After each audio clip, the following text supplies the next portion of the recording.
Welcome back to another SCP reading, dear researchers. Today we're going to be reading SCP-301, Teleporter. Now without further ado, item number SCP-301, Object Class, Euclid, Special Containment Procedures. SCP-301 is to be kept in a secure electromagnetically sealed bunker buried under at least 10 meters of earth to conceal its location.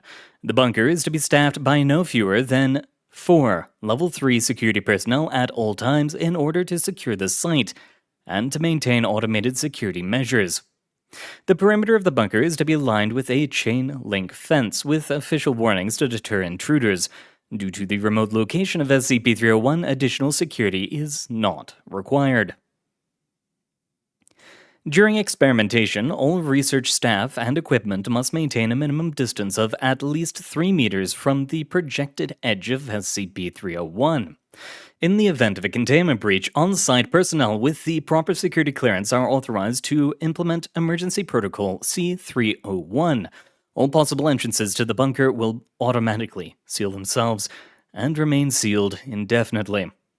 Emergency Protocol C-301 can only be countermanded by an O5 level command. Description: SCP-301 is an anomalous region roughly 3 meters in diameter, located in the middle of Redacted National Park. Whenever physical matter enters SCP-301, it temporarily disappears from existence.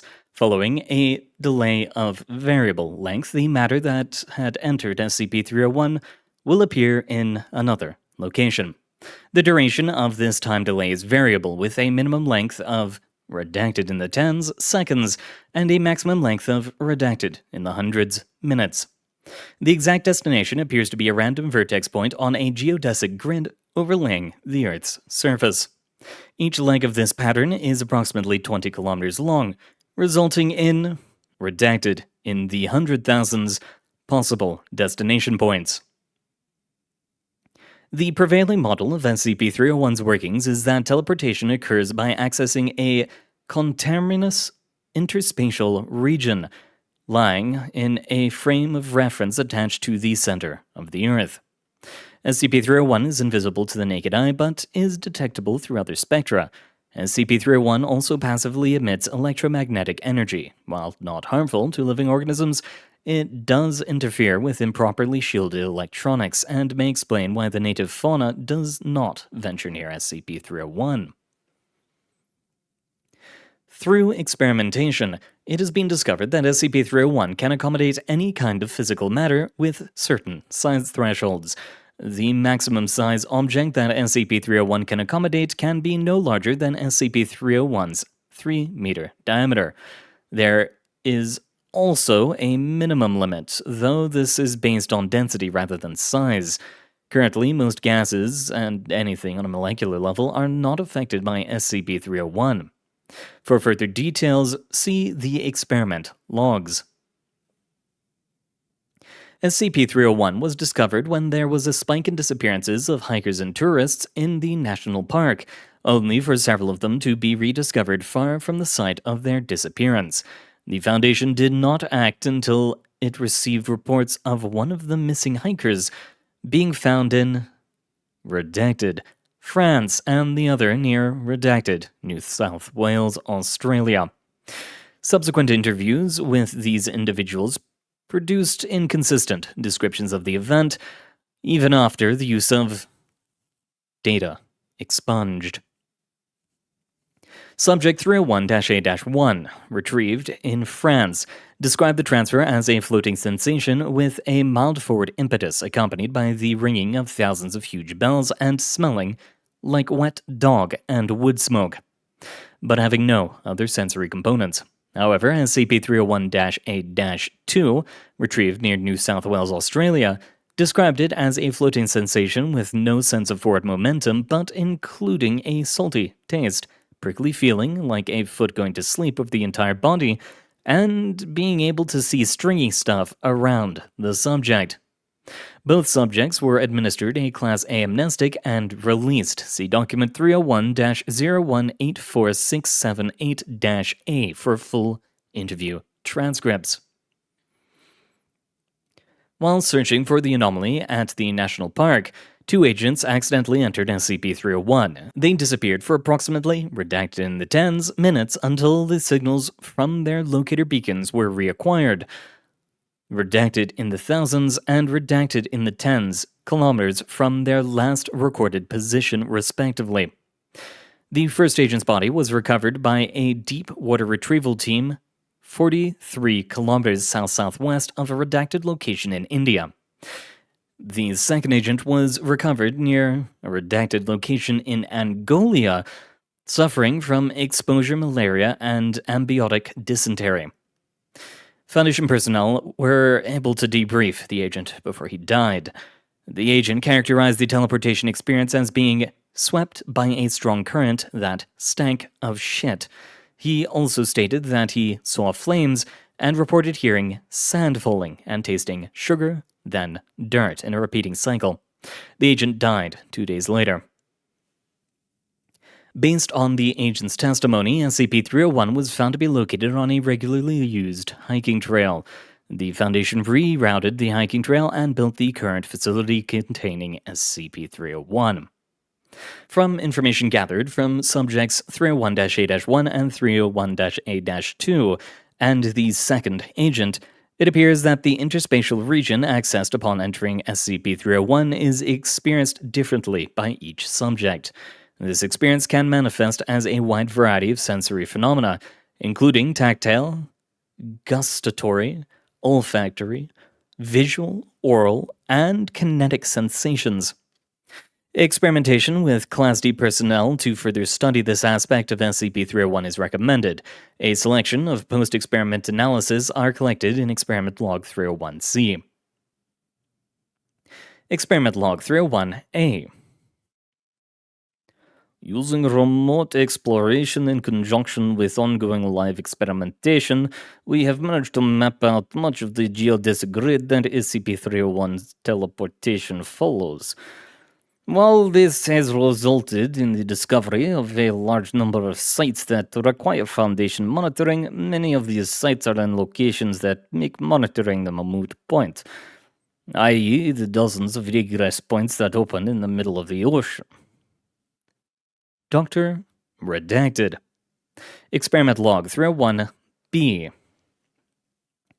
After increasing the size of test materials, we've finally found that SCP-301 cannot accommodate items larger than itself. If a piece of matter that exceeds SCP-301's 3-meter diameter is placed on SCP-301, there will be no effect. This has been noted for future containment protocols. There is also a minimum limit for what SCP-301 can accommodate. We fill the containment room with easily detectable gases, as well as bombarding SCP-301 with radioactive particles. However, there is no evidence of any of these substances being successfully transported. The prevailing hypothesis is that SCP-301's minimum limit is based on density rather than size. Solids and liquids are affected, while gases and individual molecules are not. By the Redacted Doctor. Experiment Log 301-C. Entries include identification number, egress point, and trip duration, followed by a listing of major sensory elements of the teleportation instance. Note that for recovery purposes, all test subjects are equipped with a remote beacon harness that reports the subject's GPS coordinates to a Foundation satellite every 15 seconds from anywhere on Earth. The way I'm going to read this is note if it's going to be in the tens, hundreds, or whatever else for minutes, seconds, or hours, and what general location it is, and then whatever doesn't have a none next to it. For example, in the first one, it notes tactile, but it notes none for everything else, so I would only read the tactile. Now, to continue in with it. Subject D05738, egress point, Iowa, United States, duration hundreds of minutes. Tactile, sensation of slimy tendrils moving over subject's body. Subject D09983, egress point, China, duration tens of minutes. Kinetic, floating sensation as though suspended in liquid. Visual, a red transparent liquid environment. Subject reports seeing many red blood cell-like objects of approximately 3 centimeters to 50 centimeters in diameter. Subject also reports seeing a very large shadowy object moving in the distance. Gustatory, coppery taste. Other notes. Subject reports feeling as though they are about to drown throughout duration of transfer. Subject D25684. Egress point Mexico. Duration hundreds of seconds. Kinetic rapid flying motion. Visual subject reports seeing the terrain they would normally have traveled to reach the endpoint of the teleportation process. They also report being unable to see their body. See below. Auditory, rushing wind, olfactory, fresh bread. Other notes. Subject also reports seeing a variety of semi-transparent organisms during transit. These creatures. Data. Expunged. Subject D56001, egress point Germany, duration single-digit minutes. Other notes. Subject retrieved exhibiting strong schizophrenia interspersed with lengthy periods of catatonia. This is the first time exposure to SCP-301 has resulted in this level of mental trauma. Subject D56187, egress point Brazil, duration tens of seconds. Kinetic, gentle forward movement, visual unknown. Subject rendered blind and cannot recall any visual stimuli from his time in SCP-301. Tactile, spots of cold moving across the left arm. Other notes. First instance of exposure to SCP-301 causing a physical change in subject. Subject D58092, egress point Laos, duration tens of minutes. Kinetic, freefall, auditory. A repeating complex multitonal scale. Foundation staff are currently attempting to recreate this scale. Olfactory, acetic acid, vinegar. Other notes. Though sensors reported a, redacted in the tens, second delay between the subject entering SCP-301 and reappearing at the destination, D58092 insisted that she had been in SCP-301 for several days. The possibility of a time dilation effect should be investigated. Subject D60014, egress point Canada, duration tens of seconds, kinetic flying sensation described as oddly slow. Visual, subject reports seeing an unknown number of interlocking gears as far as she can see. Auditory, grinding gears, olfactory, machine, oil. Other notes. Upon return, subject exhibited an unusual fascination with machinery. 3 days later, subject D60014 began asking personnel about several mechanical SCP objects, and then the following 4 SCPs are redacted, and displaying knowledge about them that only level 4 or higher staff could know. Subject interrogated and terminated 15 days ahead of schedule. Subject D60445, egress point near Siberia, Russia. Duration tens of minutes. Other notes. Subject found bisected along the coronal plane. Cause unknown. Subject D61429, egress point Florida, United States. Duration tens of minutes. Kinetic floating.